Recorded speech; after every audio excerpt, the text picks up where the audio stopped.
தெய்வத்தின் குரல் நான்காம் பாகம். மங்களாரம்பம். கண்ணன் பூஜித்த கணநாதன். கண்ணனின் வைராக்கியம். வெளியிலே எத்தனை கூத்தடித்தாலும் ஜார சோர சிகாமணி என்னும்படியாக வெண்ணையை திருடுவது, கோபஸ்திரீகளோடு ராசலீலை பண்ணுவது, 16,000 பத்னிகளோடு குடும்பம் நடத்துவது என்றெல்லாம் பண்ணினாலும் உள்ளூர ஒன்றிலும் ஒட்டாமல் ஆஷா பாஷமே இல்லாமல் இருந்த பரம ஞானி பரபிரம்ம வஸ்து கிருஷ்ண பரமாத்மா கம்சனை வதம் பண்ணினவுடன் அவர் தமக்கே ராஜ்ய பட்டாபிஷேகம் செய்து கொண்டிருக்க எல்லா நியாயமும் உண்டு. அவரிடம் அப்படியே மோகித்து போயிருந்த மதுரா ஜனங்களும் அவர் தங்களுக்கு ராஜாவாகிறதென்றால் ரொம்ப ஆனந்தப்பட்டுத்தான் இருப்பார்கள். ஆனாலும் ராஜ்யாதிகாரத்தில் ஆசையில்லாத அவர் கம்சனின் தகப்பனாரான உக்ரசேனனைத்தான் ராஜாவாக்கினார். உக்ரசேனன் இவருக்கும் தாய் வழி பாட்டனார், சொந்த பாட்டனார் இல்லை. அம்மா தேவகிக்கு சிற்றப்பா. கம்ச வதம் ஆன அப்புறம் பகவான் மதுராவை விட்டு வந்து சின்ன ராஜ்யமாக துவாரகா நிர்மாணம் பண்ணி கொண்டு துவாரகாதீஷன் என்னும்படியாக வாழ்ந்த போதும் கூட தம்மை அதற்கு சாவரின் என்னும் தனி ராஜாவாக பிரகடனம் பண்ணி கொள்ளவில்லை. அண்ணா பலராமருக்கு துவாரகையில் உயர்ந்த ஸ்தானம் கொடுத்து தாம் இரண்டாவதாகவே இடம் எடுத்துக்கொண்டார். பூர்ணாவதாரமாயிருந்தும் இப்படி அடக்கமாகவும் பொருளாசையற்ற வைராக்கியத்துடனும் கிருஷ்ணர் வாழ்ந்து காட்டினார். அமிர்தம் கடைந்து மகாலட்சுமி உத்பவித்து மகாவிஷ்ணுவை பதியாக வரித்த இடத்திலேயே இப்படித்தான் பாகவதத்தில் மகாவிஷ்ணுவை பற்றி சொல்லி இருக்கிறது. அவர் மண்ணாசை பொன்னாசை மாதிரியே பெண்ணாசையும் கொஞ்சம் கூட இல்லாதவர். பாக்கி எல்லா தேவர்களும் லக்ஷ்மி தனக்கு மாலை போட மாட்டாளா தனக்கு மாலை போட மாட்டாளா என்று தவித்து கொண்டிருந்த போது மகாவிஷ்ணு மட்டும் பரம வைராக்கியமாக அவர் பாட்டுக்கு ஒதுங்கி உட்கார்ந்து கொண்டிருந்தாராம்.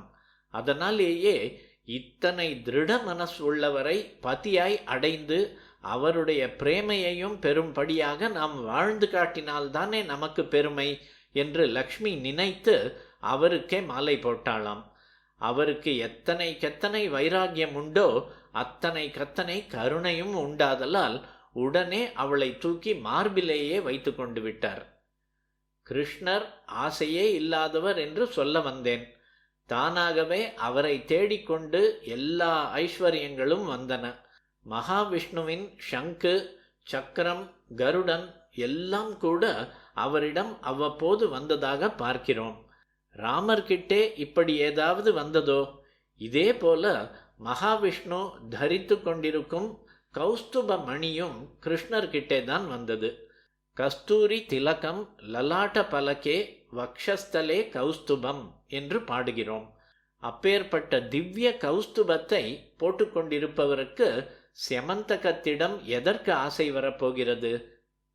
செமந்தகத்தை சத்ராஜித் தந்தால் தரட்டுமே என்று துவனிக்கும்படியாக அவர் கொஞ்சம் பேசியிருந்தால் கூட உக்ரசேன மகாராஜாவுக்கு அதை அவன் தரலாமே என்ற அபிப்பிராயத்தில்தான் சொன்னாரே தவிர தமக்காக சொல்லிக்கொள்ளவில்லை. அதுவும் கூட தேசம் முழுவதன் க்ஷேமத்தை உத்தேசித்துத்தான் இப்படி ஹிண்ட் பண்ணினாரே தவிர பாட்டனாரிடம் இருந்த பிரியத்துக்காக அல்ல.